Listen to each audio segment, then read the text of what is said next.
before we go into it, since we're going to open up with a broad view of the landscape, questions, thoughts, answers as we begin today? We've got a lot in store for you guys. You guys are going to see folks that are doing things that you've never seen before. What I think is most interesting is stuff like abandoned cart. So we're going to see a lot of conversation around direct to consumer. We've seen trends and waves in DTC. The reality is DTC is nipping at the heels of every single CPG category in the marketplace today. Will they be the most explosive growth? The time is yet to be seen, but I will tell you right now, there's not one major CPG who we talk to was not like, Bonin, please, can you just sell some of this toilet paper direct to somebody? Please, just help us out, we're dying over here. So, but the DTC guys are facing two interesting challenges, I think. One is that how do they find new channels to expand that top level funnel? So you're seeing a move to television. And two, how do they create greater lifetime value and fix some of the leaky pieces in their bucket? One of the big leaky pieces in their bucket is cart abandonment. Somebody just signal me when we're ready with the deck.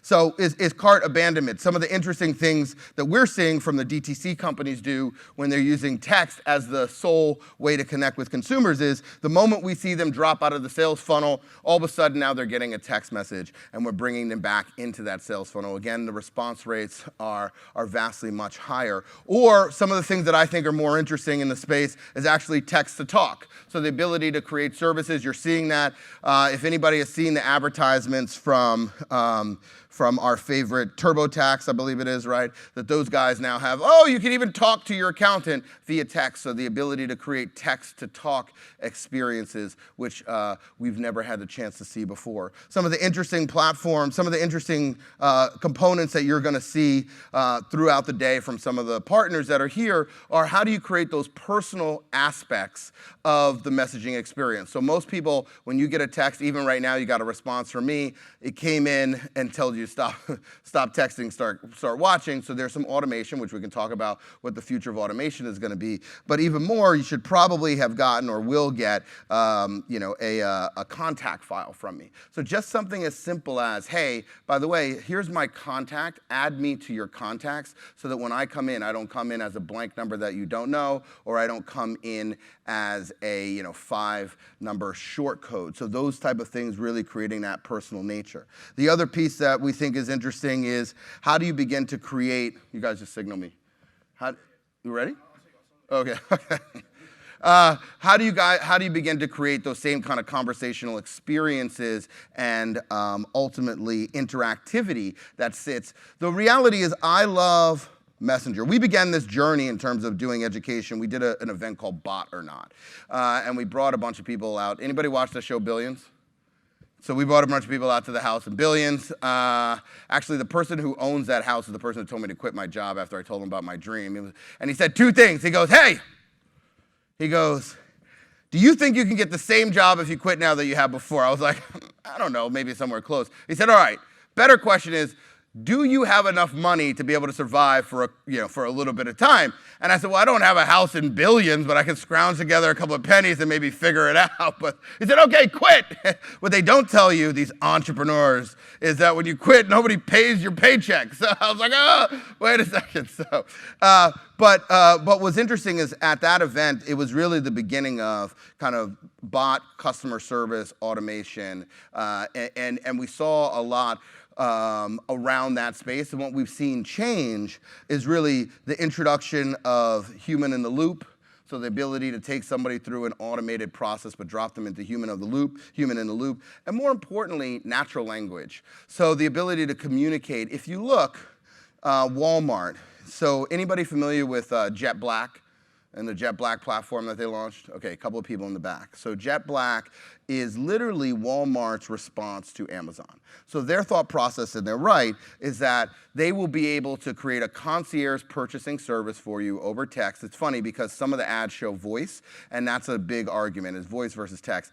I believe that voice is just another extension of messaging. At the end of the day, there's a lot of situations where you're not going to be in a meeting like, oh, change my flight to Delta. So like, it's just not going to happen. So, or it depends on how rude you are. I guess it depends on how senior you are. I guess the most senior person could get away with that. Anyway, but you could text. and get your flight changed. But so they show that, but it really goes back into a messaging interface. And so what I think is interesting about Jet Black is that they're right. So think about your Amazon shopping experience. You're clicking, you're going, you're entering into a place where you don't spend the most amount of your time, and you're moving into that space, whether it's the app or the website. And then even though you add stuff to cart, you stop and you go someplace else, you still have to come back to that. So imagine just being able to text, oh, by the way, add toilet paper. Oh, by the way, add toothbrush. Clearly, toilet paper is an issue of mine. Add toothpaste, add cereal, and I don't ever have to lose state. I can go back and talk to my wife and say, oh, do we need more sparkling water? And then I can. So the ability to not lose state and actually perform those actions in the space that I'm actually spending the majority of my time. And if you don't believe that messaging, which many of you are here, so you've already taken that journey, that messaging is going to be that powerful, just think about what Slack is doing to business.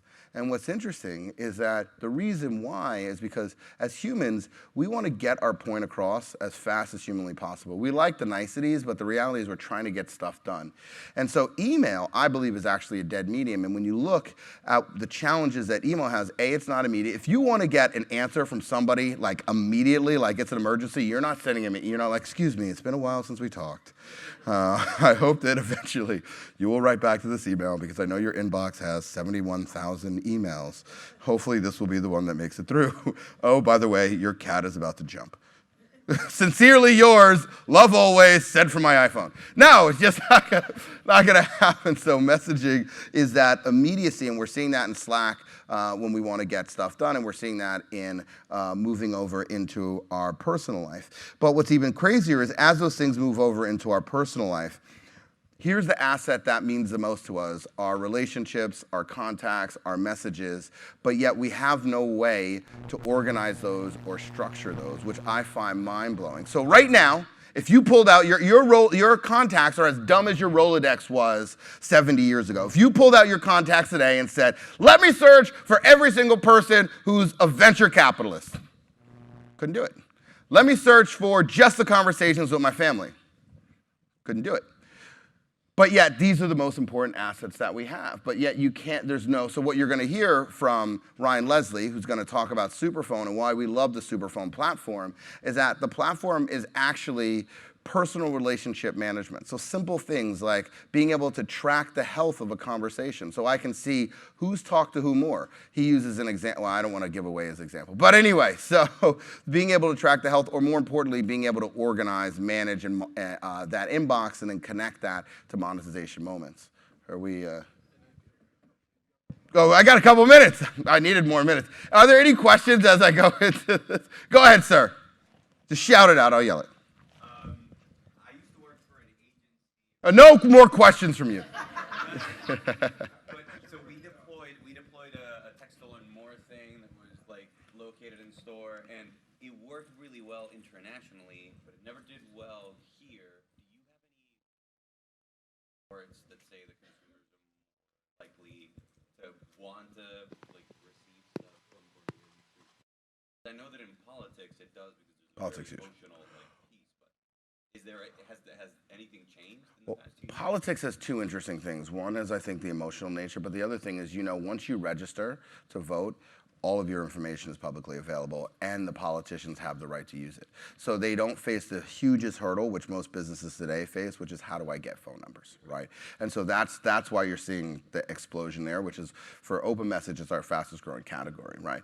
But one of the things you'll hear, and I don't want to take people's steam away, is you'll hear acquisition strategy. So what's those new acquisition strategies so that you can capture consumers' phone numbers and create a value exchange? But yes, the answer to your question is yes. We have seen the trend dramatically increase with people wanting to text with businesses because the ability to get stuff done is much faster.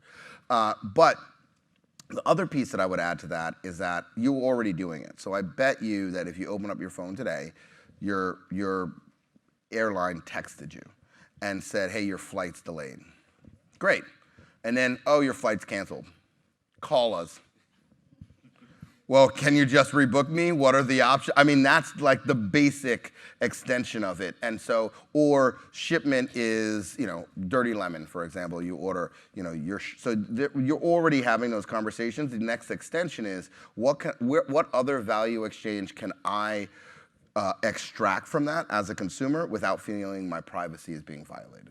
And we're going to have a deep conversation. The privacy conversation is the scariest conversation I'm going to have about privacy because the person that we have, it's a doctor coming up who's going to share the truth. The truth, people! The truth will be shared. All right, Scott, are you ready?